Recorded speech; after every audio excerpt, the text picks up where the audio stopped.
Bienvenida a Daniel Mora, exministro de Defensa. Con él vamos a conversar vía Zoom, ya lo vamos a ver en breve en pantalla, ya lo tenemos allí, para hablar, Cintia, sobre lo que está pasando con el tema de las protestas, el caos y hasta dónde se le puede, digamos, permitir a las Fuerzas Armadas también intervenir en algún momento, que es lo que mucha gente está diciendo y está solicitando. Lo estamos viendo ya al señor Daniel Mora, le damos la bienvenida, muy buenos días. Buenos días, gracias por estar con nosotros. Buenos días, gusto saludarte. Y traslado la pregunta del público, ¿no? De los ciudadanos, Exacto. Señor Mora, porque muchos de ellos se preguntan, estamos en estado de emergencia, pero sin embargo ayer no se vio la presencia del ejército. ¿Fue correcta la decisión que se tomó por parte del Ejecutivo? Buenos días. Bueno, la Fuerza Armada ha sido tomada como elemento de disuasión y apoyo a la policía. Yo quisiera hablar de un asunto que me parece sumamente importante, por ejemplo, simultáneamente, como dijo la presidenta, se comenzaba a tomar 3 aeropuertos internacionales al interior del país. Y nadie ha hablado, acabo de escuchar ayer a un constitucionalista conocido de la Universidad Católica, a recordarnos que existe la Convención Internacional sobre Aeropuertos Internacionales de 1989, donde cualquier ataque a un aeropuerto internacional se considera una acción terrorista. Hemos firmado ese convenio a nivel internacional, tiene esa connotación. Es decir, el empleo de las Fuerzas Armadas en esas situaciones es totalmente válido. Es considerado cualquier ataque como una acción terrorista. Ustedes se recordarán cuando secuestraban aviones, tomaban el aeropuerto, lo inmovilizaban, tremendos terroristas internacionales. Creo que todos les hemos visto. Desde ahí se firma esa convención internacional en 1989. 89, cierto.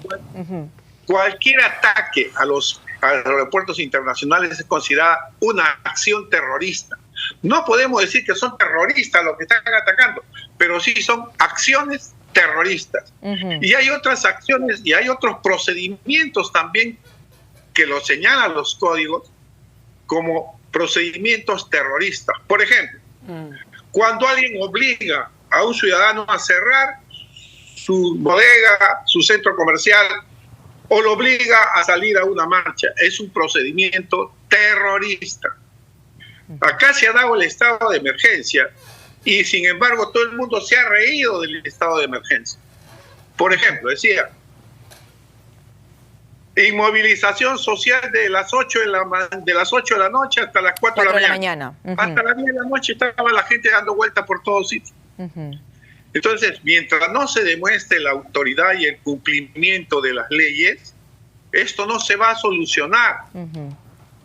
Esto no ha terminado aquí. Siguen los bloqueos en carreteras. ¿Y qué es lo que está fallando? ¿Por qué no se están cumpliendo? Porque también hay que aclarar y hay que separar, ¿no? Porque estamos refiriéndose, en este caso usted, a estos grupos violentos que están generando destrucción en las manifestaciones y siempre aclaramos, separamos definitivamente a los que vienen de manera pacífica. Pero ¿qué es lo que pasa aquí? ¿Por qué se sigue generando la violencia? ¿Por qué sigue avanzando? ¿Por qué se ve además esta coordinación evidente? ¿Por qué los ataques han sido simultáneos? ¿Está fallando? Mire, ¿Qué es lo que está fallando y qué es lo que se debería hacer a su criterio? Bueno, inicialmente ha fallado inteligencia. Inteligencia con el gobierno de Castillo había sido también destruida y una vez más destruida. Varias veces ha sido destruido el sistema de inteligencia que cuestan mucho formar.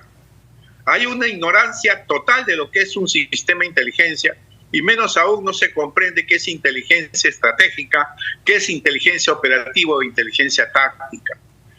Casi todos los presidentes no hacen caso a las perspectivas que señalan los informes de inteligencia estratégica y que prevén los presuntos alzamientos, movimientos, etc. Esto es grave. Entonces la inteligencia no ha funcionado. Ya debíamos tener identificados a través de la inteligencia prospectiva, y de ahí viene toda la inteligencia operativa táctica, tener identificado a todos los violentistas, o a la gran mayoría, a los que están realizando los bloqueos. Y hay gente conocida, por ejemplo, en el norte. Son los ronderos con cabecillas bien identificadas las que están conduciendo los bloqueos. Y los bloqueos de carretera es un delito. debían estar ya detenidos. Y creo que acá o la inteligencia ha hecho bien su trabajo o evidentemente no hay un traslado de esa información a los elementos como la fiscalía o la policía para que cumpla con su función de detención y hacer las carpetas correspondientes. Señor Mora. Yo creo que acá hay una debilidad del Ejecutivo. Si bien es cierto, ayer, por ejemplo, ha dado un mensaje un poco más contundente. Sí, se vio otra actitud, ¿no? La Ejecutiva, sí, se requiere más autoridad, desgraciadamente, así es. Si uno es presidente o presidenta, ¿no? No solamente hay que serlo, sino parecer ser presidenta, tener la autoridad y asumir esa autoridad. ¿Y no qué falta, señor Mora? ¿Qué falta? ¿Qué medidas deberían de tomarse? ¿Qué medidas deberían asumirse desde el Ejecutivo, desde la señora presidenta Dina Boluarte, desde el Ministerio de Defensa, por ejemplo, también? ¿Qué es lo que se tendría que poner en marcha desde ya? Mire, un gran problema, una gran campaña de comunicación y de difusión de la verdadera información. Fíjese, todas estas pancartas que han venido, ¿no? Hablan solamente sobre la ilegalidad de la presidenta. Hablan de la liberación de Castillo. Consideran que Castillo fue empujado, fue obligado con una pistola en la cabeza a dar esa declaración. Pero hay mucho desconocimiento. No hemos hecho una campaña de información a nivel nacional con volanteos en las zonas donde no hay radio, etcétera, gigantesca para que la gente se comience a enterar de lo que realmente ha pasado. Y la han ganado al Estado peruano con la campaña de desinformación que han realizado hasta a nivel internacional, porque hemos visto yo alguna información internacional que lo ponen al señor Castillo como un pobrecito, y eso no es cierto. Y a su criterio, ahí creo que se ha quedado el Estado. ¿Quiénes están detrás de estos ataques organizados? Ustedes los ven, algunos que dicen, vamos adelante, agredan, no sé cuánto. Es decir, ahí son delitos y creo que ahora con toda la tecnología que existe, ya deben producirse inmediatamente detenciones. Mire lo que está pasando en la universidad. Nadie niega que en una universidad pueden entrar estudiantes y acoger. Pero no salir ahora, que ya terminó la marcha, es dar una base de apoyo a todas estas acciones violentistas. Ustedes se acuerdan lo que pasó con San Marcos cuando estuvimos en plena época del terrorismo. Y se va a convertir en una base de violencia y de provocación y de estas acciones violentistas, vandálicas o de terrorismo. Si no sabemos asumir las experiencias que hemos tenido y no tomamos las decisiones están allí a la vista, los fiscales pueden intervenir. La rectora tiene toda la autoridad según la ley universitaria para sacar a estos señores si no quieren salir en los tiempos adecuados. Si no, se va a acostumbrar. Ahí he estado viendo, creo, en su canal, a un señor que sale con la cara tapada. Sí, acabamos de entrevistar. Que es de los estudiantes que están ahí, que dice, ¿por qué me van a sacar? Yo con un sol que recolecto miles de soles para mi financiamiento. Y ese ya es un peligro. Ese señor está demostrando que quiere quedarse allí y allí van a instalar una base de operaciones. Creo que eso es sumamente peligroso y creo que también no estamos dando la talla para tener más, la gente sienta autoridad y parece mentira.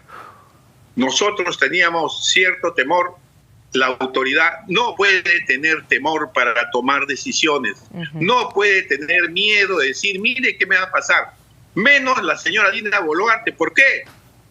Porque ella conocía todo esto.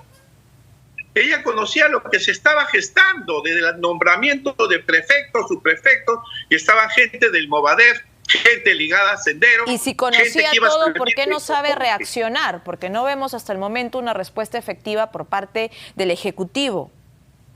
Esa tibieza es, señora Cintia, o señorita, es realmente crítica para cualquier Estado en el mundo.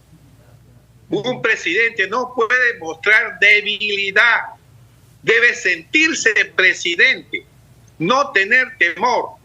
utilizar los medios que le da la Constitución y las leyes con toda decisión. No se puede tener autoridad si se siente miedo.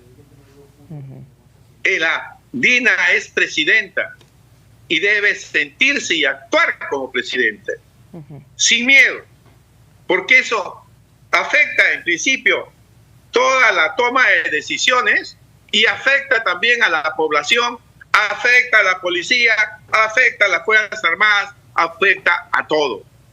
Otro factor importante, los gobiernos regionales se están haciendo los locos, los gobiernos locales. Miren, eso veníamos hablando. Los gobernadores, que son como 40.000 que manejan las comunidades, estaban exigiendo que los alcaldes le den movilidad, alimento y sostenimiento a todos los que iban a venir, a los miembros de su comunidad que iban a venir a Lima. Los alcaldes tienen miedo y ha hablado de autoridad, desde el presidente. Pasa por la autoridad de los gobiernos regionales, pasa por la autoridad de los gobiernos provinciales, alcaldes provinciales, alcaldes distritales, pasa por todo. ¿Qué dicen los gobiernos regionales? ¿Cómo es posible que Puno reclame tanto cuando el 75% de su economía proviene del contrabando de actividades informales que tienen dinero? Sin embargo, ha regresado al gobierno regional más de 1.000 millones que no han sido utilizados. Usted sabe que tiene cerca de 5.000 millones de presupuesto el gobierno regional de Puno. ¿Y qué ha hecho? ¿Por qué no le reclaman a su gobierno regional? ¿Por qué cuántos gobernantes regionales están presos? Es decir, la corrupción. El gobierno central también tiene problemas, pero creo que acá también, en toda la escala que hay en la secuencia de autoridades, deben asumir su rol. Buscar el diálogo para solamente sentarse y decir, se va a Dina Boluarte. 2, se cierra el Congreso, retorna a Castillo a la presidencia. ¿Usted cree que eso es dialogar? Ni siquiera son visibles la gente con que hay que dialogar. Están escondidos. Por eso son delincuentes, por eso son violentistas. Claro, entonces, separando siempre, ¿no? Para que quede claro, porque definitivamente los manifestantes también se indignan cuando a todos los meten en el mismo saco, cuando sabemos que son grupos infiltrados los que generan este tipo de violencia, los que además organizan este tipo de tomas de manera simultánea en los aeropuertos que hemos visto de la macrorregión sur, ¿no? Entonces sí sería bueno que separemos definitivamente a los otros ciudadanos que lamentablemente vienen con otro mensaje y que sí vienen a pedir por todas las necesidades que tienen sus lugares de origen. Totalmente de acuerdo, ellos manejan las turbas y esos dirigentes y esa gente, hay que separar la paja del trigo y estoy totalmente de acuerdo, no podemos decir que todos son terroristas. Eso es que tiene que quedar claro, definitivamente. Ni hablar, pero sí, la inteligencia debió identificarlos ya y va a ver cómo baja rápidamente la tensión, simplemente con la detención de los que bloquean carreteras, sanciones rápidas del Ministerio Público y del Poder Judicial, rapidísimo, en flagrancia. Y por las fotos se las pueden ustedes ver, que yo estoy viendo acá, por ejemplo, en lo que ustedes están presentando. Se ve claramente cómo están lanzando bombardas, cómo hacen todas estas cosas, ¿no? Bueno, ahí está entonces algunas declaraciones. Muchísimas